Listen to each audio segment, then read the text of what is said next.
Colorado. So obviously, head coach. Ooh, let me mute your mic.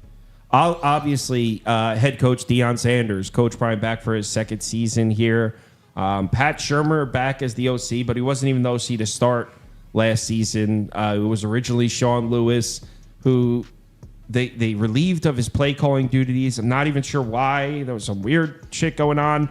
And then they brought in Pat Shurmur, so he's going to be the OC. The DC was originally Charles Kelly last year. He left and took a job. I believe the reason he left was, and I quote, inconsistency. I believe that's the word he used. So he left and took a job with Auburn. And I was just talking about this before with Andy. Has there ever been a coach that took over a job, right? So Deion gets the Colorado job last year. They obviously gave him he chose his own coaching staff.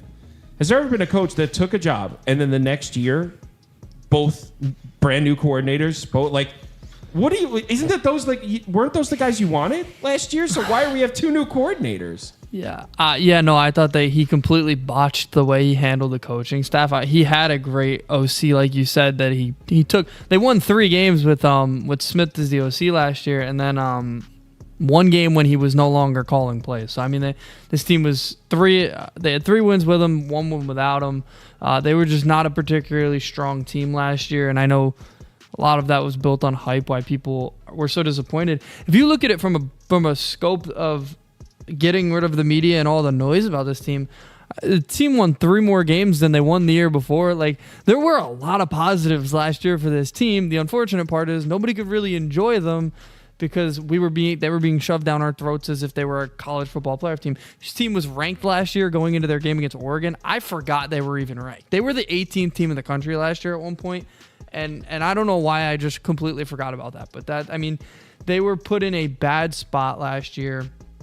But I'm not going to talk about that. I'm going to say last year was an improvement year for Colorado. That's it. That's all you really need to say. This team was better last year. The coaching staff was, I don't even want to say necessarily the coaching staff was better, but the team overall was better. And Deion did a good job bringing talent in last year. And it was a far better team than what they were. They were 1-11 2 years ago. So this was a better team. Yeah, but if you're going to hold it to that standard, every single team that wins 1 game is better than the next year. Yes, but they won 3 more.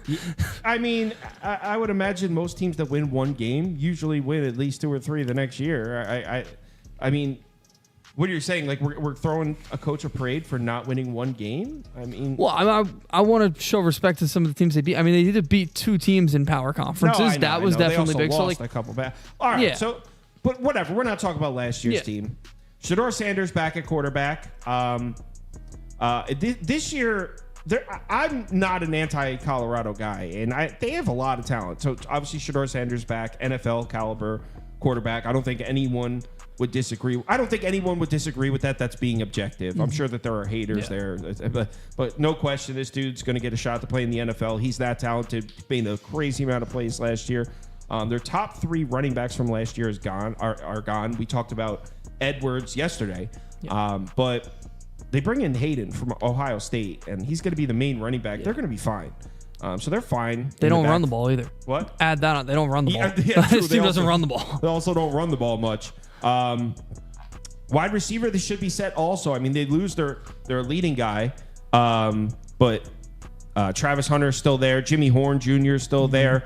They also brought in Wester from FAU, 1,000-yard receiver. He was received for 1,000 yards last year, so they bring him in. They definitely upgraded it when it comes to wide receivers. They did lose 4 starters on the offensive line, but that's all we heard last year was how bad that offensive line was. So, okay, they lose 4 starters on the offensive line. They brought in 3 pieces that have 15 or more starts on the offensive line. So they didn't just bring in. Remember, you only play about 12 games in a college football season, and they brought in 3 offensive linemen that they have 18, 21, and 24, I think it was, career starts. So seriously experienced offensive linemen in here. They also brought in a 5-star to play left tackle. Number one lineman in the country came and went to Colorado. The number 1 offensive lineman in the country went to Colorado to play left tackle. I think his name was Seaton. Look, the offensive line normally something that takes time to gel. do we see the effects of this in week one? I'd like to say yes, because the jump in talent is significant. They have a good offensive line. It's just will it produce? That's the question. Yeah, that is the big thing. Like, there's no question, skill position wise, quarterback wise, this team's set. They'd be at the top of any power conference, even the SEC. I mean, their skill positions are great. I still don't know about the O-line. Like, look, you have the number one O-lineman in the country, but O-linemen are very tough to read coming out, right? Like, they'll rank them O-linemen will be ranked based on their body and based on how they run in practices more than how they actually play in games. It's all based on how big you are. And he's huge. I mean, he's 300 plus pounds. That's what you need at O-line. I'm more interested in the other four guys. The one kid from UConn they brought in is really good. So the O-line, it'll be better. I still don't think it's strong. I don't love building an O-line based on transfers. That's not exactly how you build an O-line. Usually O-line have to go through a lot, years and years out. O-linemen usually don't really start until they're juniors at some colleges because they just have to go through the system and get ready.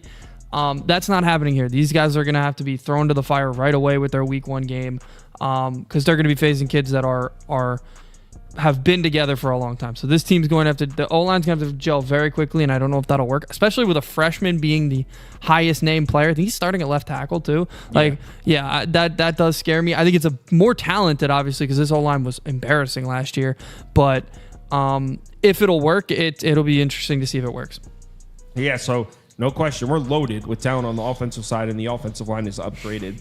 Yeah. On the other side, I mean, they lost two of their main defensive linemen, but they added so many through the portal. They brought in a kid from Pitt, kid from Alabama, kid from LSU, kid from Arkansas. So, and you know what? Copy and paste that for the entire defense. They lost a couple linebackers, but added 3 more through the portal. They lost a couple DBs, but they got a couple more in the portal as well. Obviously, Travis Hunter is still there. As far as the Colorado defense, just for me, put a big question mark next to it. They did bring in some talent. This was a really bad defense last year. I don't know what to even expect. I guess we should probably assume it's going to be bad again. Yeah, I will say that this team's still going to get run on a lot. There's no doubt. They have a game against Ollie Gordon that I'm circling that I think could win Ollie the Heisman. That's going to be ugly. I think they're going to get ran on. I know they have transfers that are going to have to mix together. That might not work. I do want to give them credit. Their pass defense, the numbers were bad, right? In YPA, they were 102nd, success rate 126. Their effective pass was 41st. That's because every quarterback that were playing in the Pac-12 last year was amazing. I mean, they had to go against every single good quarterback in that conference. That's not going to be the case this year. The Big 12 is not nearly as good at quarterback as the Pac-12 was last year. So I will give them credit there. I think the pass defense will be a bit better statistically because, I mean, it shows you right there, 41st in effective pass. That they weigh who you played. So that definitely made a huge impact to how their stats went. Their stats were terrible. I know Caleb Williams roasted them in one of those games last year. But yeah, so I think their pass defense will be better. Their run defense, they're going to get ran on like crazy. But if their transfers mesh well, maybe it'll be an improvement there. But I don't see much there. But the pass defense will be good. Let's do the win-loss game. Week 1, North Dakota State. Andy's been talking shit, saying North Dakota State's going to beat Colorado. North Dakota State will have a shot to win that game. No, they For won't. this game, we're going to chalk it up. It's only an 8.5 point line. We're going to chalk it up as a win here for Colorado. But I will say, it's going to be a good one. It's an 8.5 point line, and I'm going to lay. North Dakota State's a very good FCS program. And they're good at they're good on the lines too. This O line's going to be tested immediately, so that'll be fun.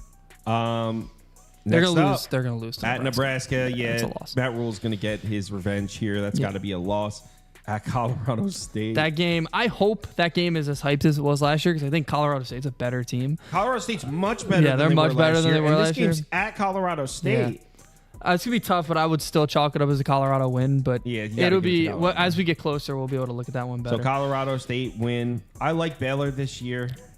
This is a 3-1 start. I think at home against you think Baylor. They beat Baylor? Yeah, I think at home against Baylor they'll be fine. What did we just say? Baylor's weaker in the run game. They're probably going to need to get run on a lot. So Baylor, a team that's going to probably have to throw the ball a lot. I think this is a good secondary. Yeah, so, I like that's true. Baylor. That's a good point. I like so I'll give them the win against Baylor. Then it's loss. Yeah. Loss. Oh, yeah, it gets ugly. They're losing at the bounce house. They're losing to Kansas State. They're losing to Arizona. You like Cincinnati. I like Cincinnati. I'll give you that one, too. I think Cincinnati wins that Cincinnati one, can run the ball. Yeah. Come in, control the clock. What do we need? 2 more wins? At Lubbock? I don't see them. This is an under. So, holy shit, do I only see... I only see 4. I see. Okay, so wow. Yeah. Where? No way. This is under, man. Yeah, I see 4, and that's with me chalking up 2 games that I think are going to be great games against North Dakota State and Colorado I'll give them North State. Dakota State and Colorado State. Yeah, and Other than that, I think they'll beat no, Baylor. I mean, like, but they should that's a beat toss-up. Baylor. Yeah. But, like, I wouldn't call that, like, a toss-up. They're I expect Baylor to be decent. They're trying to draw you to take them to beat one of the last 4 teams they play, because I think they're chalking up Cincinnati at home as a win, which you don't Cincinnati, agree with. yeah. But I don't think that they're easily going to beat I like Cincinnati. So no, Cincinnati. this is a So, all right, we're both going under. Yeah, under. Next. This is your boy. Stalk Matt Campbell. Stalk Matt Campbell ball. Hold on, let me get the Iowa State graphics. We got TCU graphics playing here.